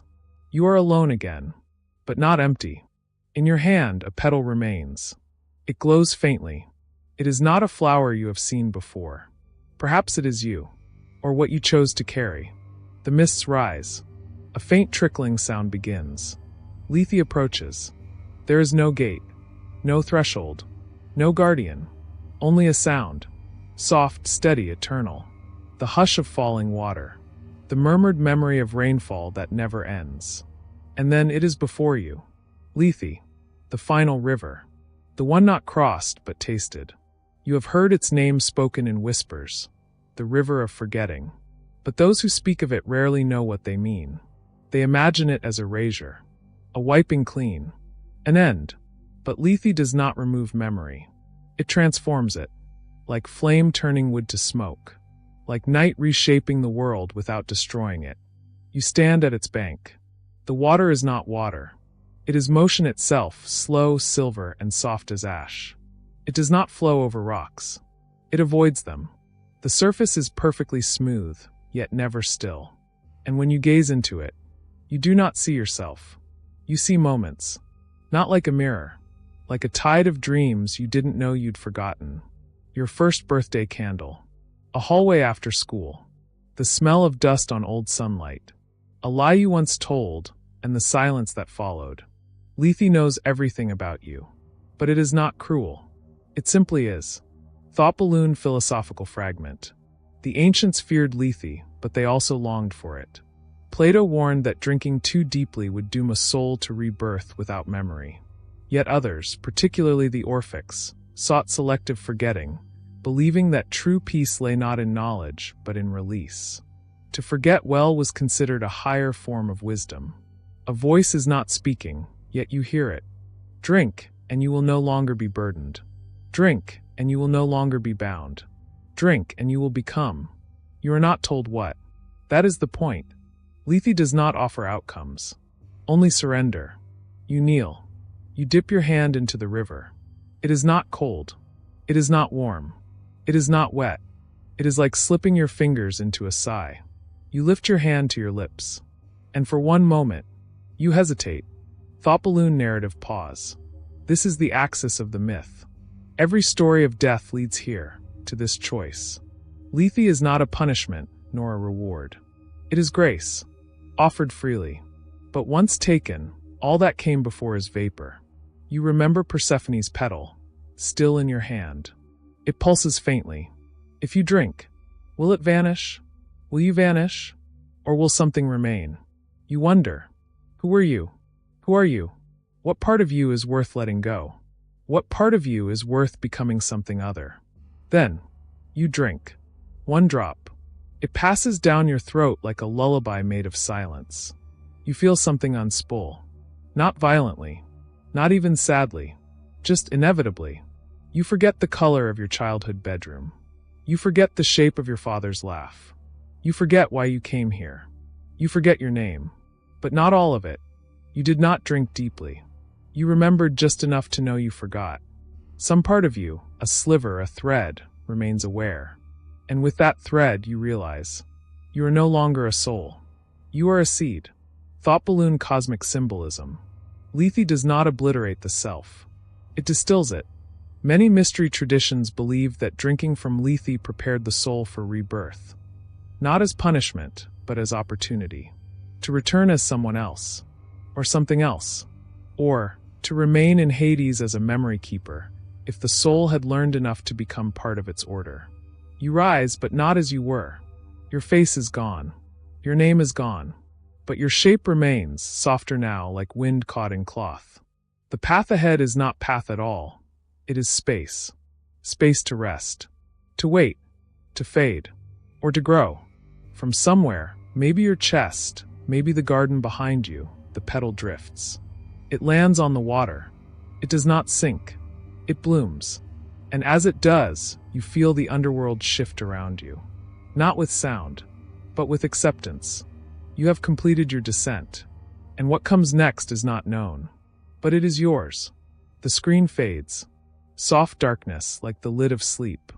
And the voice, the one that's been guiding you this entire time, speaks one last time. Now rest. You are not lost. You are not found. You are what remains.